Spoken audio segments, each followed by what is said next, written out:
Hello students, hopefully मैं उम्मीद करता हूँ कि आप सभी जो हैं वो ठीक हैं।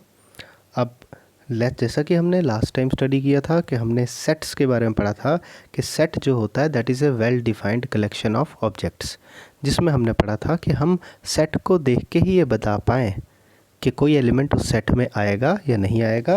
और सेट को जैसा कि हमने पढ़ा था कि हम रिप्रेजेंट करते हैं बाय कैपिटल लेटर्स, जैसे सेट ऑफ वॉवल्स को कैपिटल वी और सेट के एलिमेंट्स को लिखते हैं करली ब्रैकेट्स में। जैसे हमने लिख दिया ए ई आई ओ यू,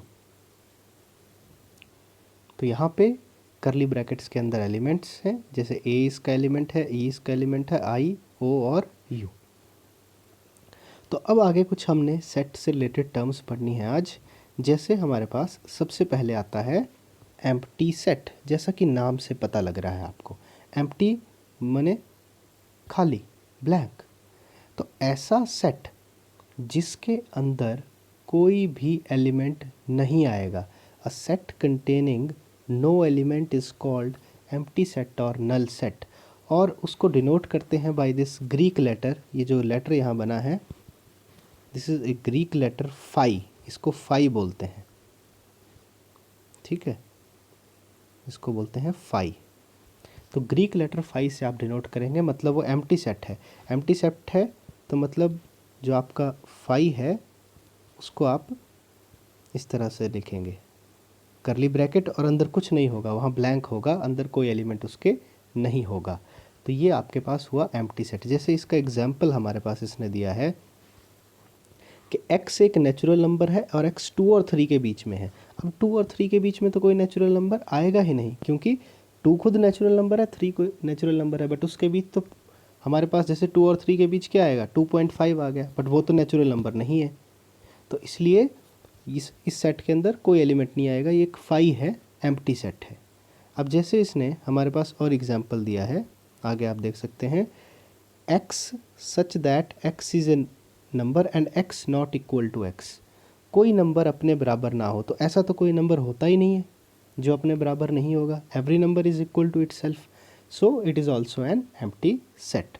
उसी तरह से एक और देख लीजिए, यहाँ पे बोला है x such that x is A even prime number greater than 2। अब 2 से बड़ा तो कोई भी ऐसा इवन नंबर नहीं होता है जो प्राइम हो। 2 से बड़ा जो भी इवन नंबर होगा वो प्राइम नहीं होगा। तो इसीलिए ये भी एक एम्प्टी सेट है, और इसको भी आप देख सकते हैं कि ग्रीक लेटर फाई से डिनोट किया गया है।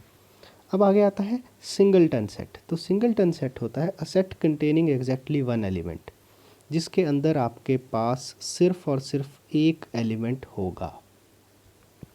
तो जहाँ पे सिर्फ एक एलिमेंट होगा उसको आप बोलेंगे सिंगलटन सेट। तो जैसे हमारे पास कुछ एग्जांपल्स हैं यहाँ पे, देखिए इसके अंदर भी एक एलिमेंट है, इसमें भी एक ही एलिमेंट है, इसके अंदर भी एक ही एलिमेंट है। और इसी तरह से हमारे पास एक एग्जांपल है यहाँ पे, एक्स स्क्वायर 4 के बराबर है और x सिर्फ नेचुरल नंबर लेना है। अब आप यहाँ बोलेंगे कि एक्स स्क्वायर 4 के बराबर है, तो x कितना होगा स्टूडेंट्स, वो होगा +-2।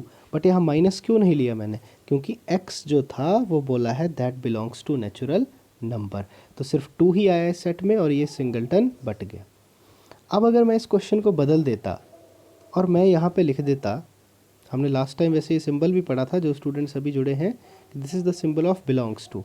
अगर मैं यहाँ पे इस क्वेश्चन में x belongs to natural number की जगह लिखता x belongs to real number, तब ये सिंगलटन नहीं रहना था। क्यों? क्योंकि तब आपको 2 भी लिखना पड़ना था इसमें और -2 भी लिखना पड़ना था, क्योंकि अगर x स्क्वायर 4 है तो x आएगा +-2, टेकिंग रूट बोथ साइड्स वो +-2 साइन के साथ आएगा। तो इसलिए यहाँ पे ये x belongs to natural number है, x को एक नेचुरल नंबर बोला है, तो हमने सिर्फ 2 को ही यहाँ पे सिलेक्ट करना है। तो ऐसा सेट जिसमें सिर्फ एक एलिमेंट हो वो हुआ सिंगलटन सेट। और जिन स्टूडेंट्स ने लास्ट लेक्चर नहीं देखा है वो प्लीज़ लास्ट लेक्चर देख लें, क्योंकि लास्ट लेक्चर में हमने सेट्स की इंट्रोडक्शन की है, तब आप इस लेक्चर को देखें। अभी नेक्स्ट है हमारे पास, नेक्स्ट अगर हम ध्यान दें, फाइनाइट एंड इनफाइनाइट सेट। एक ऐसा सेट जिसमें फाइनाइट एलिमेंट्स होंगे, सिंपली हम बोल सकते हैं, इसने डिफाइन किया गया है, in which process of counting of elements surely comes to an end, मतलब काउंटिंग एक जगह आके ख़त्म हो जाए, या हम सिंपली बोल सकते हैं उसमें फाइनाइट एलिमेंट हो तो वो फाइनाइट सेट हुआ, और अगर इनफाइनाइट एलिमेंट हो तो वो इनफाइनाइट सेट हुआ। इनफाइनाइट सेट का एग्जांपल मैं आपको सिंपली दे सकता हूँ, सेट ऑफ रियल नंबर्स, अगर आर लिख दो तो रियल नंबर्स कितने हैं, इनफाइनाइट हैं। Set of natural numbers infinite हैं। Set of rational numbers Q से डिनोट करते हैं, वो भी इनफाइनाइट हैं। तो these all are examples of infinite sets. But अगर जैसे यहाँ पे कि ए सेट दिया है तो इसके अंदर फिक्स ही कुछ एलिमेंट्स हैं, 2 है, 4 है, 6, 8, 10, 12, तो ये इसके अंदर आपको दिख रहा है कि इसके अंदर कितने एलिमेंट्स हैं, 6 एलिमेंट्स हैं, तो काउंटेबल है, सो it is a finite set. तो फाइनाइट सेट और इनफाइनाइट सेट नाम से ही क्लियर हो जाता है कि जिनमें फाइनाइट एलिमेंट्स हैं वो फाइनाइट सेट, जिनमें इनफाइनाइट है वो इनफाइनाइट सेट। अब जैसे यहाँ पे हमारे पास इक्वल सेट्स की बात आती है, इंपॉर्टेंट है स्टूडेंट्स, नोट डाउन कर ले अपनी कॉपी पे। इक्वल सेट्स तब होंगे, दो सेट ए और बी को इक्वल तब बोलेंगे if they exactly have the same elements, उनके एलिमेंट्स सेम होने चाहिए। और सेट में order of elements is not important, आप 1 2 3 लिख लो, आप 2 1 3 लिख लो, सेट इक्वल ही है। सेट में ऑर्डर मैटर नहीं करता है, कौन पहले आया है कौन बाद में आया है, ये हम इंट्रोडक्शन में भी इस चीज़ को देख चुके हैं। तो दीज आर इक्वल सेट्स क्योंकि इन तीनों के एलिमेंट्स सेम हैं, चाहे 1 2 3 की बात कर लो, चाहे 2 1 3 की बात कर लो, 3 2 1 की बात कर लो। और रेपिटिशन का भी हमने पढ़ा है कि रेपिटिशन की कोई ज़रूरत नहीं होती है। लास्ट में हमने ट्रिग्नोमेट्री के एग्जाम्पल में देखा था, वहाँ पे ट्रिग्नोमेट्री वर्ड के लेटर से हमने सेट बनाया था लास्ट लेक्चर में, तो वहाँ पे भी हमने देखा था कि रेपिटिशन नहीं करते हैं। जैसे यहाँ पे अगर किसी सेट में ये एलिमेंट 1 2 बार आ रहा है तो उसको एक ही बार लिखा जाना है, 2 2 टाइम्स आया उसको भी एक ही बार लिखा जाना है। तो इक्वल सेट क्या है, जिनके एलिमेंट्स सेम हैं, जिन दोनों के एलिमेंट्स आपके सेम हैं वो इक्वल सेट्स होंगे। अब यहीं पे हमारे पास एक टर्म और आने वाली है, इक्विवेलेंट सेट्स। तो इक्विवेलेंट सेट क्या होंगे, अब यहाँ पे नंबर ऑफ एलिमेंट्स दोनों सेट के सेम होंगे। इक्वल में क्या था, एलिमेंट्स भी सेम थे, यहाँ सिर्फ नंबर ऑफ एलिमेंट्स सेम चाहिए, एलिमेंट्स डिफरेंट हो सकते हैं। जैसे इस एग्जांपल में ए सेट में है 1 3 5, बी सेट में है 2 4 6। तो अब आप देखिए यहाँ पे कि इन दोनों में नंबर ऑफ एलिमेंट्स इक्वल है, ए में भी 3 एलिमेंट्स हैं, बी में भी 3 एलिमेंट्स हैं, बट एलिमेंट्स डिफरेंट हैं, वो कोई दिक्कत नहीं है। यहाँ पे आपको सिर्फ नंबर ऑफ एलिमेंट्स इक्वल चाहिए। N A is equal to n e B, n A का मतलब होता है number of elements in set A, और एन बी का मतलब होता है number of elements in set B. इसी तरह से हमारे पास जो सेट्स की टर्मिनोलॉजी है ये चलने वाली है। अब स्टूडेंट्स नेक्स्ट टाइम हम डिस्कस करेंगे आगे सबसेट्स को, तो अभी मैं आपको नेक्स्ट लेक्चर में जो है वो इसके बारे में जो है वो कुछ क्वेश्चंस हैं आपकी एक्सरसाइज के, वो मैं ब्लैक बोर्ड के ऊपर करवाऊंगा उनको, तो आपने कनेक्टेड रहना है। आज आपने सिर्फ इतना करना है कि जो आज हमने पढ़ा है और जो लास्ट लेक्चर सेट का किया था उसको रिवाइज़ करना है। कल हम जो हैं वो इससे आगे इसके क्वेश्चंस को सॉल्व करेंगे। अब जैसे यहाँ पे मैं आपको कुछ क्वेश्चंस और दिखा देता हूँ, जैसे ये है, इसको चेक करना है कि सिंगलटन है या नहीं। तो x प्लस एक्स बोला है such that x belongs to z, z is the symbol for integers, और x प्लस 5 0 के बराबर है।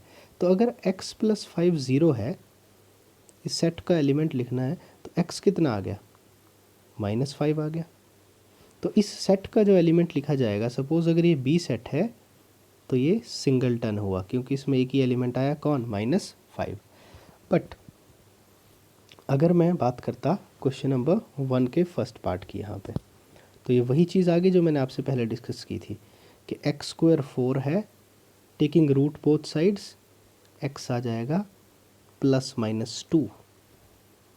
तो अब यहाँ पे z इंटीजर में नेगेटिव भी आते हैं, तो a सेट यहाँ पे क्या बनेगा, a बन जाएगा -2 और 2। तो ये सिंगलटन नहीं है क्योंकि इसमें एलिमेंट्स कितने हैं, 2 हैं। तो आज स्टूडेंट्स यहीं पे क्लोज़ करते हैं। नेक्स्ट क्लास में मैं आपको ब्लैक बोर्ड के ऊपर जो है वो एक्सरसाइज की कुछ प्रॉब्लम्स करवाऊंगा। So till then, thank you, stay in touch.